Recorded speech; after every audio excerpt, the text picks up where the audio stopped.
ඉතින් පිළිගන්නවා හැමෝම පැන්සල YouTube නාලිකාවට. අද කතාව ටිකක් අමුතු අභිරහස් කතාවක්. පුරාවෘත්තයක් බඳු වූ මාර්ග අංක 375 බස් රථයේ අභිරහස් සතුරුදහන් වීම. ඉතින් රැඳෙන්න මේ වීඩියෝවේ අවසාන තත්පරය.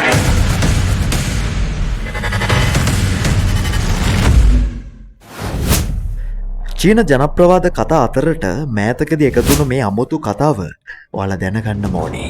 ජනප්‍රවාදයක් ගොඩනැගෙන්නේ මිත්‍යා කතාවකට අනුකූල වුවද 375 ජනප්‍රවාදයට නම් මුල් වන්නේ 1995 වර්ෂයේ නොවැම්බර් මාස එක්තරා දිනකදී සිද්ධිදාමයකි. පෙරමාකී අන්දමට 375 දරන බස් රථය චීන ජනතාව අතර වඩාත් සුප්‍රසිද්ධ වුණේද මිඩ්නයිට් යන උපවර්ත නාමයෙනි.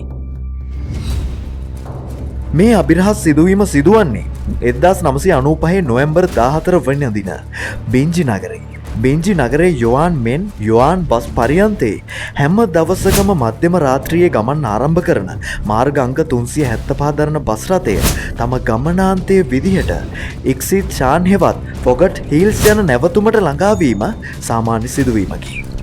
වෙනද වගේම මේ බස් එකේ රියදුරු මහතා තම කාන්තා කොන්දස්තරවරිය සමග අධික සීත කාලගුණය ගැන නොසලකා ගමන් ආරම්භ කරනවා. ඉස්සෙල්ලාම බස් එක නවත්තන්නේ බෙන්ජි නගරයේ ස්විට් ගේට් එක ළඟ. එතනදී මිනිස්සු 4 දෙනෙක් බස් එකට නගිනවා. තරුණ යුවලක් සහ වයසක කාන්තාවක් හා පිරිමි ළමයෙක් හා ආදරවන්තයින් දෙදෙනෙක්. ආදරවන්තයින් දෙදෙනා ඩ්‍රයිවර් සීට් එක පිටිපස්සේ වාඩි වෙනවා. වයසක කාන්තාව සහ පොඩි ළමයා දොරගාවින් ඉඳ ගන්නවා. මේ භයානක රාත්‍රිය නිශ්චල වූ අතර බස් රථයේ එන්ජිම ක්‍රියාත්මක කර තිබූ ශබ්දයට අමතරව වෙනත් කිසිදු ශබ්දයක් අවට පරිසරයෙන් නොඇසෙන්නට තරම් අඳුරු කාල පරිච්ඡේදයක ගමන් කරන්නට මොවුන් විය. මේ විදිහට ටික දුරක් ගමන් කරන බස් රථය මීළඟට පැමිණෙන්නේ ඉතා පාළු ප්‍රදේශයක් කරාය. ඒ ප්‍රදේශය පසු කරගෙන යනකොට එක පාරටම රියදුරා දකිනවා ඈත අන්ධකාරයේ ඉඳලා බස් එකට අතවනන ඡායාවන් කිහිපයක්. ඒ ආසන්නයට ළඟා වෙනකොටම රියදුරු මහතා බස් එක නවත්තනවා. මිනිස්සු 3 දෙනෙක් බස් රථයෙන් නගිනවා. ඒත් ඇත්තටම උනේ මිනිස්සු දෙන්නෙක් එක්ක එක් මිනිසෙක් බලෙන් නැග්ගගත් එකයි. බලෙන් බස් එකට නැග්ග මිනිස්සයා අපිරිසුදු පෙනුමක් තියෙන පුද්ගලෙක්. එම පුද්ගලයා ඔළුව පල්ලට කඩා වැටලා තමයි තිබුණේ. ඒ නිසා මුහුණ හරියාකාරව පෙනුනේ නැහැ.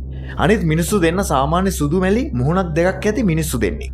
මේ තුන්දෙනාගේම වැදගත්ම කොටස වෙන්නේ ඇඳ සිටින පුරාණ කුයින් රජවංශයට අයත් ඇඳුම් වීමයි. නමුත් මේ සිදුවීම අනිත් මිනිස්සුන්ට සාමාන්‍ය සිදුවීමක් උනේ නැහැ. අනිත් මගින් 4 දෙනාම හොඳටම කලබල වෙන්න පටන් ගත්තා. අමුතු මිනිස්සු 3 දෙනා බස් රථයෙන් පිටිපස්සටම අසුරට ගිහින් වාඩි වුණා. රියදුරු කිසිම වෙනසක් නොපෙන්වා බස් රථේ නැවතත් පදවගෙන යනවා. ඒ අතර කොන්දස්තරවරිය කලබල වෙලා ඉන්න මිනිස්සුන්ව සංසුන් කරන්න උත්සාහ කරනවා. කලබල වෙන්න එපා, හැමෝම කෑ ගහන්නේ නැතුව ඉන්න. ඔවුන් රාත්‍රී රෝගත කිරීමක් ඉවර කරලා ආපු මිනිස්සු ටිකක් වැඩ ඉවර කළා ටිකක් බොන්න ඇති. ඒ හින්දා ඇඳුම් මාරු කරන්න අමතක වෙන්නේ නැති කියලා ඒ කියනවා. කොන්දස්තරවරිය කියපු දෙයින් පස්සේ පුද්ගලයා 3 දෙනෙක් ඒක විශ්වාස කරත් මහලු කාන්තාව නම් මේක විශ්වාස කරේ නැහැ. වරින් වර අර මිනිස්සු 3 දෙනා දිහා හැරි හැරි බලන්න ගත්තා. තරුණ කපල් එක බස් එකෙන් බහින හෝල්ට් එක ළඟා වුණා. ඔවුන් බහැලා යන්න ගියා. ඊළඟට රියදුරු සහ කොන්දොස්තරවරිය පොඩි කතාවක් දාගෙන යන අතරේ භයානක සිදුවීමක් සිදු වෙන්න ගන්නවා. එක පාරටම වයසක කාන්තාව නැගිටලා ඉස්සරහා ඉදපු තරුණ පිරිමි ළමයාට හොඳටම බනින්න ගන්නවා. වේගෙන් පහරකුත් ගහනවා. මගේ පර්ස් එක හොරෙන් ගත්තා. මගේ පර්ස් එක හොරෙන් ගත්තා කියලා හොඳටම බනින්න ගන්නවා. හොඳටම කේන්ති ගිය මේ කොල්ලා ඉක්මනටම නැගිටලා මං ඔයාගේ මොකුත් ගත්තේ නැහැ කියලා කියන්න ගත්තා. ඒත් ඒ මහලු ගැහැණිය කිසිම දෙයක් ගානකටවත් ගත්තේ නැතුව එක දිගටම පෙරිහන් දෙන්න ගත්තා. මේ ගෝරනාඩුව මැද්දේ මහලු කාන්තාව කොල්ලගේ කොලර් එකෙන් අල්ලලා හොලවන්නත් ගත්තා. කරුණා කරලා ඊළඟට හම්බෙන හෝල්ට් එකෙන් මාව නවත්තන්න. මට පොලිසියට යන්න ඕනි කියලා ඒ කාන්තාව කේන්තියෙන් කිව්වා. කිසි දෙයක් කියා ගන්න බැරුව ඉන්න තරුණ කොල්ලා ඒකට කැමති වෙනවා. ඊට පස්සේ ඊළඟ හෝල්ට් එක ළඟ බස් එක නවත්තනවා. නැවතුව ගමන් කොල්ලවත් ඇදගෙන වයසක කාන්තාව වේගයෙන් බහිනවා. මොවුන් බස්සල බස් එකේ යන්න යනවා. වයසක කාන්තාව බස් එකේ යන දිහාව බලලා හරිම සතුටින් හුස්මක් පිට කරනවා. මේ කාන්තාව එහෙම කරනවා අර කොල්ල දකිනවා. කෝ පොලිසිය වටපිට බලපු තරුණ කොල්ල අර මහලු කාන්තාවගෙන් අහනවා. මෙතන පොලිසියක් නෑ. මහලු කාන්තාව අමුතු පෙනුමකින් මූණත් හදාගෙන හරි ලේසියෙන් කිව්වා මම ඔබේ ජීවිතේ බේරගත්තා. කාන්තාව කට කොණකින් hina වෙලා එහෙම කිව්වා. ඒ කොහොමද? කේන්තියෙන් කොල්ල ඇහුවා. හොඳ හුස්මක් පිට කරන ගමන් කාන්තාව මෙහෙම කිව්වා. අර බස් එකට නැග්ග 3 දෙනා මිනිස්සු නෙවෙයි, අමනුස්සයි. භයංකාර හැඟීමක් කොල්ලගේ හිත තුල දෝංකාර දෙන්න ගත්තා. බස් එකට නැග්ග වෙලේ ඉඳන් මට සැක හිතුණා ඒක නිසා තමයි මං ඒ දිහා සැරින් සැරේ බැලුවේ කියලා කාන්තාව තරුණයාට කිව්වා. එක තැනකදී බස් එකේ වීදුරු හරහා ආපු හුළඟට ඔවුන් නැඳ සිටි කබා උඩට ටිකක් ඉස්සුණා. එතකොට මම දැක්කා ඔවුන්ගේ කකුල් නෑ කියලා. ඔව් මං හොතටම දැක්කා කියලා කාන්තාව තරුණයාට කියන්න උනා. තරුණයා විශාල කම්පැනියකින් කාන්තාව දිහා එක දිගටම බලාගෙන ඉන්නවා. ඒ අතරේ මහලු කාන්තාව ඉක්මනින්ම ළඟම තියෙන පොලිසියට කෝල් එකක් ගන්නවා. අරගෙන ඇය මුහුණ දුන්න මේ සිදුවීම එකින් එක කියන් යනවා. ඊට පස්සේ දවසේ 375 මාර්ගාංක දරන බස් රථය තම සුපුරුදු ගමනාන්තය වන ප්‍රගන්ට් හීල්ස් වෙත ළඟා නොවූ බව දන්වමින් පැමිණිල්ලක් පොලිසියට ලැබෙනවා. බස් රථය අතුරුදහන් වෙලා තියෙන්නේ රියදුරු සහ කොන්දොස්තරවරියත් එක්කමයි. ඒ සිදුවීම වාර්තා වෙනකොට මතක් වෙනවා කලින් දින රාත්‍රියේ ලැබුණු භයානක ඇමතුම. ඊට පස්සේ නැවතත් ඒ කාන්තාව සම්බන්ධ කරගන්න පොලිසිය සමත් වෙනවා. ඇගෙන් මේ තොරතුරු සියල්ල ගැන දැනගන්නවා. නමුත් කිසිම කෙනෙක් ඒ කතාව විශ්වාස කරන්නේ නැහැ. ඒ සාක්ෂි එතනින් ඔවුන් අමතක කළා දානවා. ඊට දවස් දෙකකට පස්සේ පොලිසිය උත්සාහය සාර්ථක කරමින් ප්‍රගට් හීල්ස් වල කිලෝමීටර් 100ක් දුරින් පිහිටි මියාන් ජලාශයේ ගිලී තිබී මාර්ග අංක 375 දරන බස් රථය සොයා ගන්නවා. ඒ තුල තිබී අඳුර ගන්න අමාරු තරමටම නරක් වුණු මිනි 3ක් සොයා ගන්නවා. ඒ සිරුරු රියදුරු සහ කොන්දොස්තරවරියගේ සහ හඳුනා නොගත් පුද්ගලයෙකුගේ සිරුරක්ය. බස් රථය මියන් දක්වා ගමන් කිරීමට ප්‍රමාණවත් ඉන්ධන තිබුණේ නැති බව බස් පරියන්ත සහතික කරන ලදී.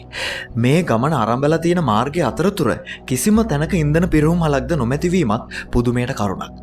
බස් රථය පරීක්ෂණය කිරීමේදී දැක ගන්නට හම්බෙලා තියෙනවා එහි ඉන්ධන ටැංකිය සම්පූර්ණයෙන්ම ලෙවලින් පිරී තිබූ බව. ඉතින් එච්චර කිලෝමීටර ගාණක් මේ බස් රථය කුමන ඉන්ධනයකින් ඇවිත්ද? බස් එක හොයාගත්තට එහා බැඳුණු ප්‍රශ්න කිහිපයක්ම මතුවලා තිබුණා. ලොකු පරීක්ෂණයකින් පසුව විශ්ලේෂකීන්ටද විසඳාගත නොහැකි ප්‍රශ්න කිහිපයක් මතුවලා තියෙනවා. අතුරුදහන් වී පැය 48ක් තුළ ශරීරය සොයාගත්ත වෙලාවේ අඳුරගන්න බැරි තරම් ස්වභාවිකව දි รา පත් වීමක් සිදුවීමක් අදාහගත නොහැකි සිදුවීමක්. මරණ පරීක්ෂකයන්ටද එය සොයාගන්නට බැරි වීමක් අහම්බයක්. මියන් ජලාශයේ අසල ඒ අවට ඇති සියලුම ආරක්ෂක කැමරා රූපරාමු නිරීක්ෂණය කරා. කිසිදු කැමරාවක බස් රථයේ ජලයට වැටෙන සිදුවීම සටහන් නොවීමක් පුදුමයට කරුණක්. ඉහත සඳහන් ප්‍රශ්න සියල්ලටම කිසිම පිළිතුරක් සොයාගන්න බැරි වූ නිසා අභිරහසක් බවට පත්වී මෙම මාර්ගාංක 375 දරන බස් රථය අතුරුදහන් වීම සහ සම්බන්ධ සිදුවීම චීනයේ නොවිසඳුණු අපරාධ ගොන්නට එකතු විය. එතෙන් පටන් ජනතාව අතර ජනප්‍රවාද කතා ගොන්නට එකතු වුණ කතාවක් බවට මේ කතාවත් පත්විය. ඉතින් මෙවැනි වීඩියෝ නරඹන්න පැන්සල රූපවාහිනිය සමග දිගටම රැඳී සිටින්න. ඔබට සුබ දවසක්.